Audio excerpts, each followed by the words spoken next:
To be honest, I don't know, and I think anybody that says they know is not being Honest. genuinely honest. Yeah.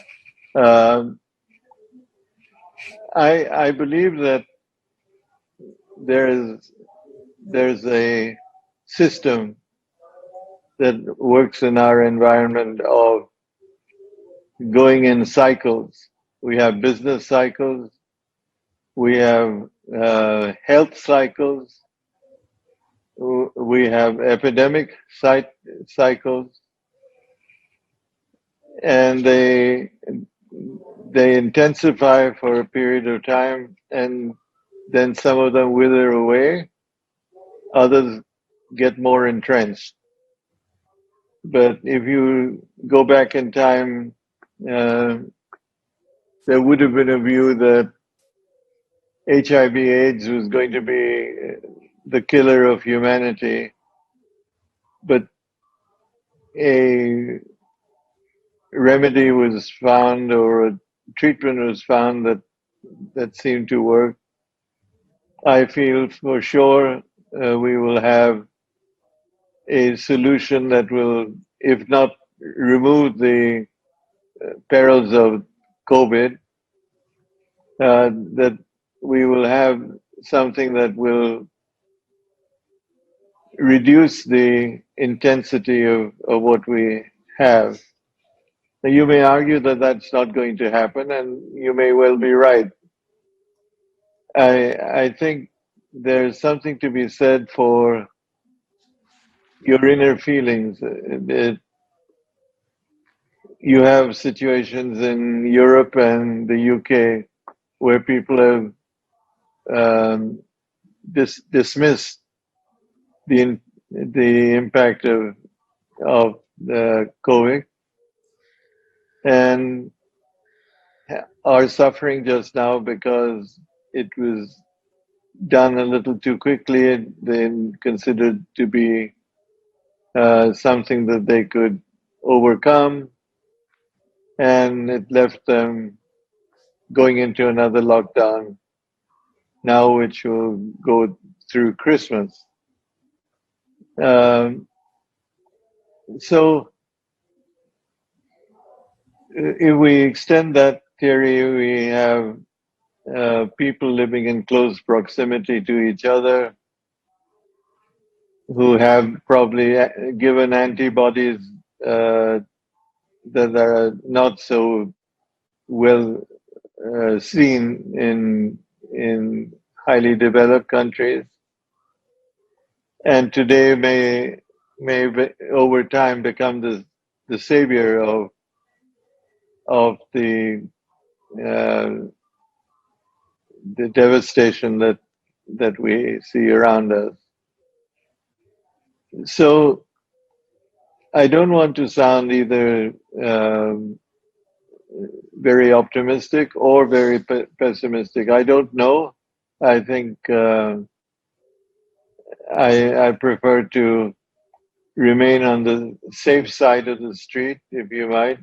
Hmm. Uh, I don't want I don't want to be a hero or a dead hero, Yeah.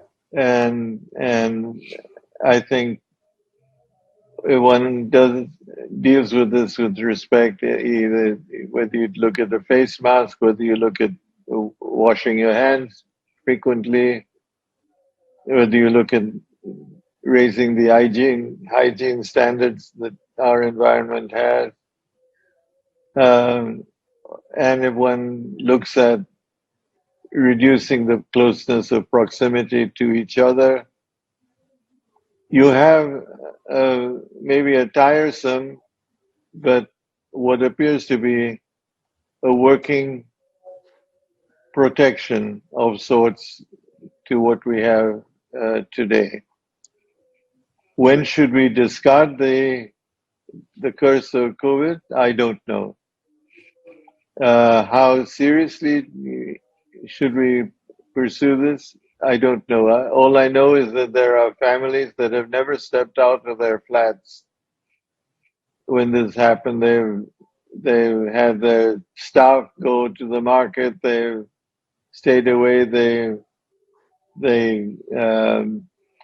treat everything that comes into the flat, and they have contracted Okay. the virus.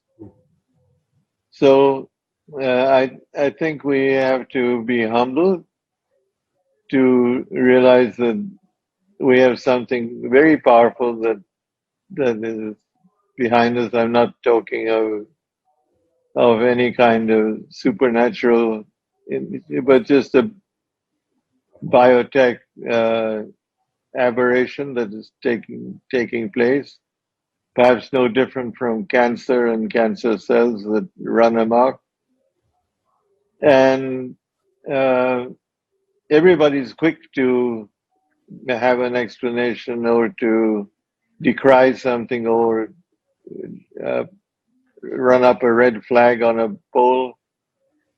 But I think my only answer to your question, which was a good one, is that we need to deal with this with respect.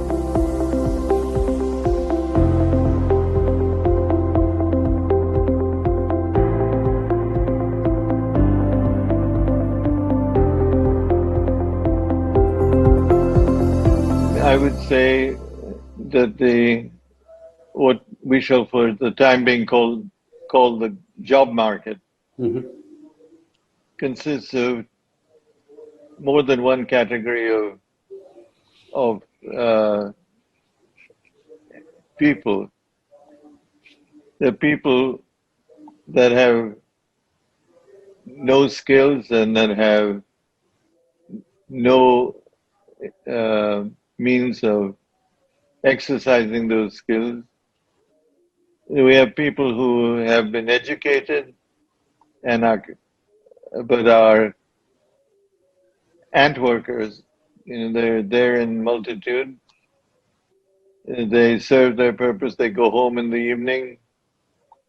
They have jobs, uh, permanent or temporary. And then there are the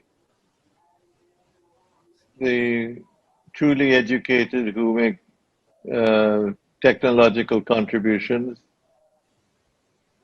Who I think if we look deeper, the cream of this segment goes overseas. They're probably actually shrinking. I'm saying this unaided, and I could be wrong, Mm-hmm. but um, what I'd like to say is that there are people who don't have jobs and don't have training. There's a segment of the marketplace which is attracting a lot of attention, and that is skilling. People are learning to be adept at certain skills. So when you look at an automated process, there's a new type of uh, job. You don't call it an unskilled job. It's a skilled job. It doesn't have a degree or a diploma, but it has a methodology that has to be worked.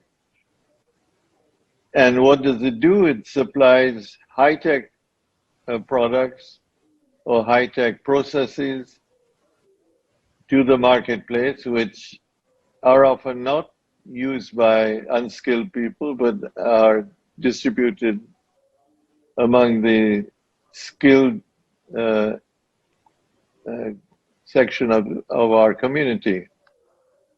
Um, we have another segment which is what we have come to call the migrant labor part, which also lost jobs in this Pandemic. uh, position, and who may come back because they have no choice, But there too, I think we need to recognize that they had certain skills which nobody has tried to protect. Nobody has tried to build on those skills. And so uh, this remains as a sort of caustic or toxic area. We have, if you go through history, you look at the Middle East, what were the skills that existed in the Middle East for construction or labor? They These were jobs that were created. Nurses went overseas, laboratory assistants uh,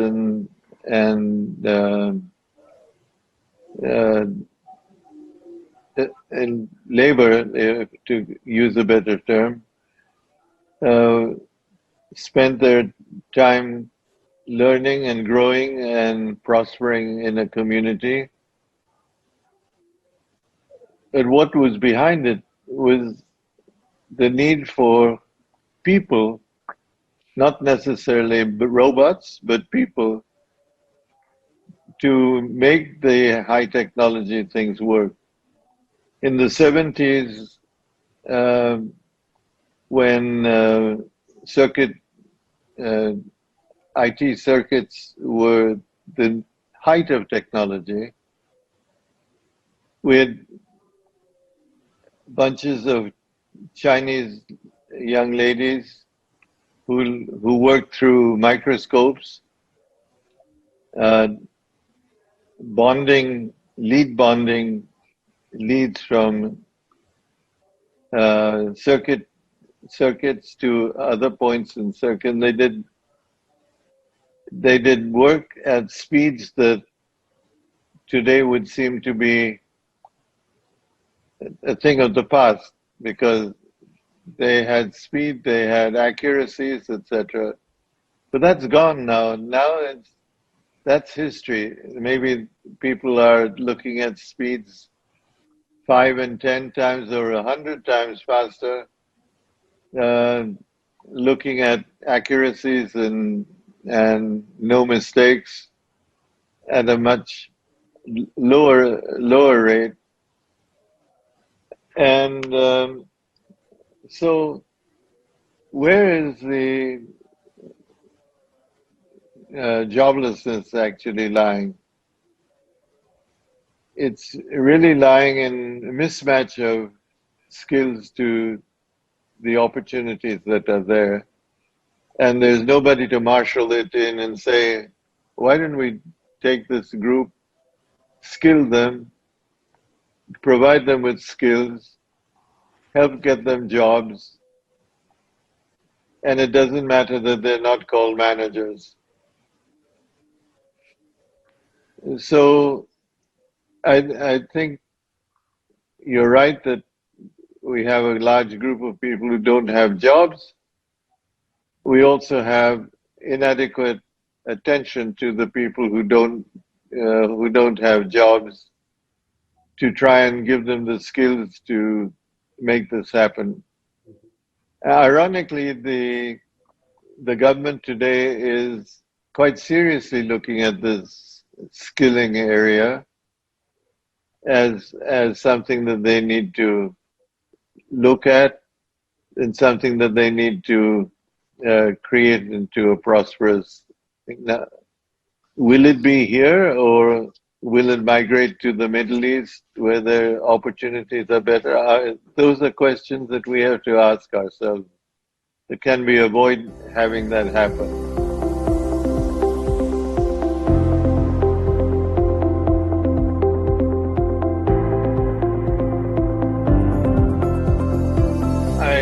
I believe that looking at climate change, or recognizing its importance, uh, is something that I'm very pleased is happening, because a few decades ago it would have been considered to be absurd to to spend time and money to give ourselves a, a better blue sky to look at, uh, and the byproduct would have been to have better uh, oxygen and air to breathe.